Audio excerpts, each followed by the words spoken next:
ಅಂತ ಹೇಳ್ತಾರೆ.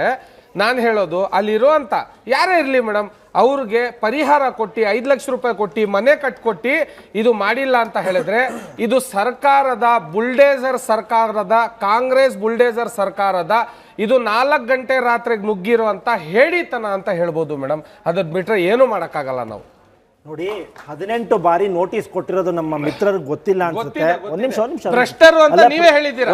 ನಿಮ್ಮ ಅಧಿಕಾರಿಗಳು ಅವ್ರು ಯಾರೋ ಭ್ರಷ್ಟರಿದ್ದಾರೆ. ನಿಮ್ ಕಾಂಗ್ರೆಸ್ ಇವರೇ ಕೊಟ್ಟಿರೋದು. ಉತ್ತರ ಕೇಳಬೇಕು.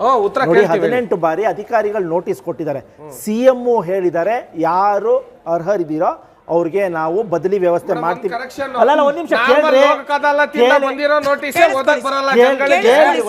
ಬಡವ್ರಿಗೆ ಹೋಗ್ಬಿಟ್ಟು ಭಿಕ್ಷೆ ಬೇಳವ್ರಿಗೆ ಹೋಗ್ಬಿಟ್ಟು 18 ಸತಿ ನಿಮ್ಗೆ ನೋಟಿಸ್ ಕೊಟ್ಟಿದ್ದೀವಿ ಅಂದ್ರೆ ಯಾರಾದ್ರೂ ನಂಬ್ತಾರ ಇವ್ರಿಗೆ? ಕೇಳಿಸ್ಕೊಳ್ಳಿ